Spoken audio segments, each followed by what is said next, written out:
Okay, Rich, so what are we playing this week then? So this week we're going to play Kangaroo for the Atari 2600.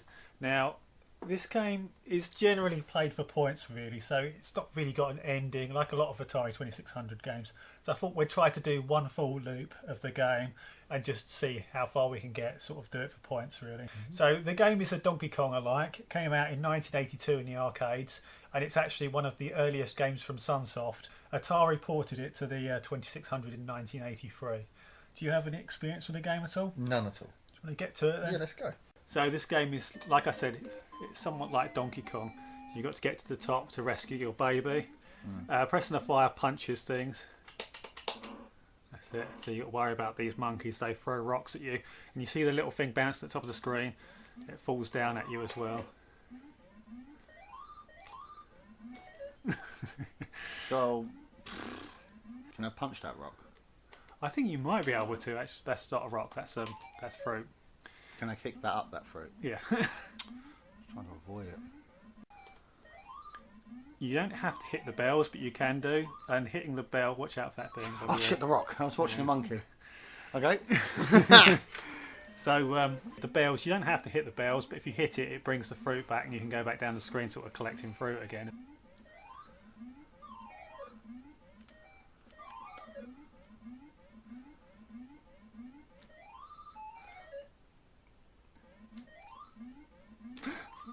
Did you see that? Some skill there.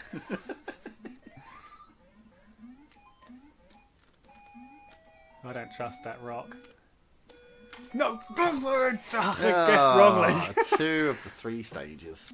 Yeah, so like I said, this was probably the game that made Sunsoft in a lot of ways. A lot of their earlier games were just basic clones, so they were exactly the same as the games that they were aping, basically. But this game obviously takes influence from Donkey Kong. What? You got hit with a rock. Yeah, Whilst this game is influenced by Donkey Kong, it's not a direct clone, so it does a few of its own things. Obviously, you can actually attack the enemies in it with the punching and stuff. Yeah, because you couldn't do that in Donkey Kong, could you? No. You'd have to pick up a hammer or something to be able to do anything, wouldn't you? Done a level. Oh,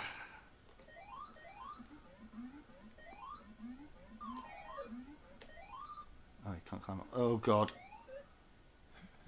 Where's the rock? Bastard wouldn't move! He would not move! You take into account that a year prior to this, like the home versions of Donkey Kong were like selling millions of systems, you know. So ColecoVision sold mainly on its strength of its Donkey Kong port. And did I just do it? Yeah. I completed it? Yeah. Oh, that's good. Awesome. Right, so we're just trying to get as far as possible now. So that was one whole loop of the game that you just saw there. Hopefully I didn't talk over it.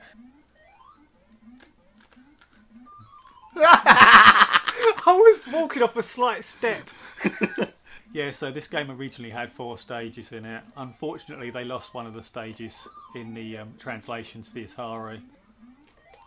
Oh, Stop me there. it's annoying. It is the diagonal jumps, isn't it? Yeah. Give me a fucking D-pad.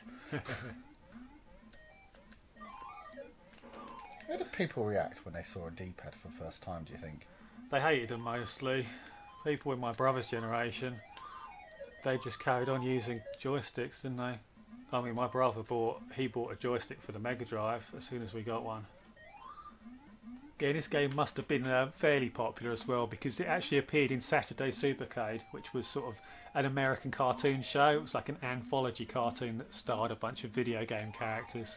So they'd have sections that would star Donkey Kong and Mario. They'd have sections that would star Cubert or Frogger, and the Kangaroo from this. Juice! The Kangaroo from this also got their own section in there. I don't think this show ever actually aired in Britain though, so I have sort of limited experience with it. Just what I've seen on YouTube, really. We haven't got a particularly high score in this, have we? It's because you're not going back for the fruit after ringing the bell. How much points am I getting for this fruit? Is it really worthwhile? I mean, I could just stop. Prick! You're fucking dying for that. Ha!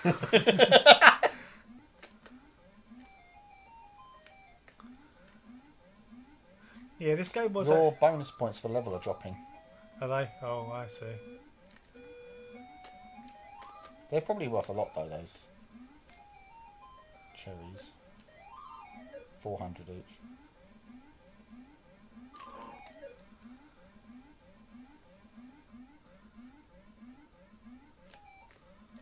Move it, come on. Yes. There we go. So that's now 9,000. He just threw that immediately. And you're from there. deaded. Oh, that's unfortunate. What? I jumped! It did happen to me as well when I did it on one of the goes. Fuck you. And you. Fuck you. And you. Fuck you. I think we're calling it a day now. Chris is a bit fed up with not getting past level 2. Okay, Rich, what do you think of the game then? Well, this is quite a good example of what platform games were like when it came out in the arcades originally in 1982. So obviously Donkey Kong is huge in this time. You know, Donkey Kong is like a killer app. It's the 5-star sort of mega game of the time, effectively. And this is obviously influenced quite heavily by it. It does add a few other things. It has the punching in it. Well, I think that's possibly the only thing that it does have, really. Oh, the ring the bell that gets back the fruit so you can amass more points. Yeah, so there's sort of arcade sort of ideas there to sort of gain more points or whatever. But in general, this is a game that is influenced mainly by Donkey Kong. Of course, at the time, the home ports of Donkey Kong were quite iffy, a lot of them, especially the Atari's 2600 version. I think actually this is probably a better port of Kangaroo than the Atari got of Donkey Kong.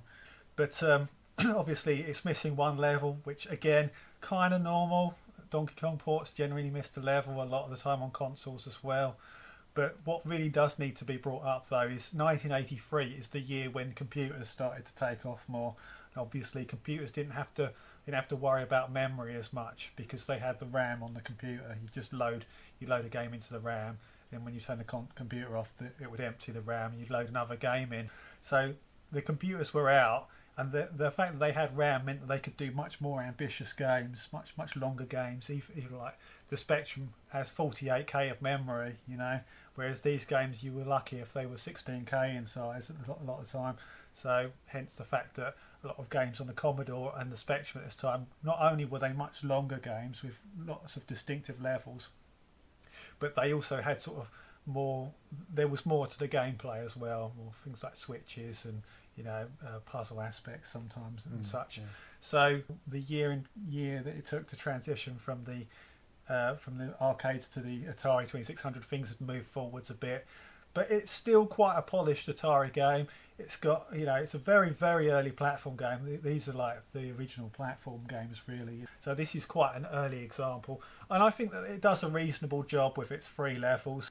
So I know you don't like the game very much, so what did you think of it then? Right, no, I can't blame the game, okay? The game is solid in itself. It's very Atari 2600, isn't it? Yeah. It's, for its time, it's okay. It's the damn controller. Yeah. I hate that controller. It just doesn't feel like you're getting any response out of it at all.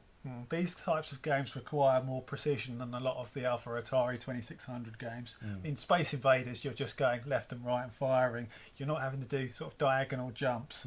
So this sort of requires more from the Atari 2600 controller than it can sort of provide. Yeah. And on top of that, our controller is quite old now. It's probably a bit less responsive than it was, back in the day. Yeah. But otherwise, music was, for what it is, okay. So it's just like your average Donkey Kong clone, isn't it, really? Yeah, I feel like, obviously there were a lot of actual clones at the time that were literally the exact same game as Donkey Kong. At least this one does add an element here or there. But even then, this game is simpler than Donkey Kong. And Donkey Kong did come out in the arcades a year earlier. And on the home versions of Donkey Kong came out a year earlier than this as well, I think, some of them. I think the ColecoVision one might have come out at the end of 82. And Donkey Kong is a better game than this because you've got moving platforms, you've got the spring that bounces across, as well as the jumping sections in the game. So this is cruder than Donkey Kong, and it came out after Donkey Kong. But it's for its home version, they did a good job of porting it more so than with Donkey Kong. Okay, Richard, what are you going to score it then? I think that I will give this game a 3 out of 5. And I think it is quite close to being a 4 out of 5, maybe if it had the extra level, because this game is amongst the best after Donkey Kong, really.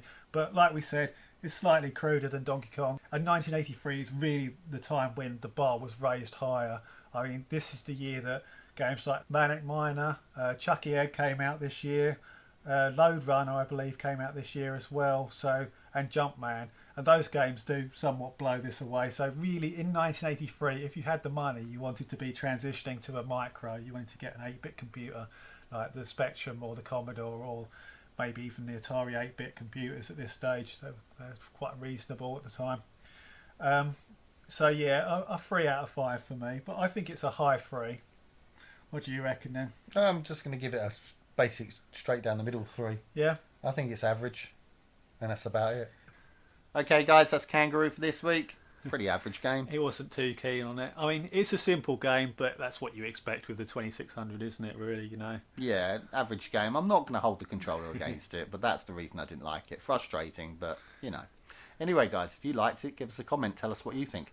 Give us a like. It always helps. Subscribe. That helps too. And we'll see you next week on another game. Take care, guys. See ya.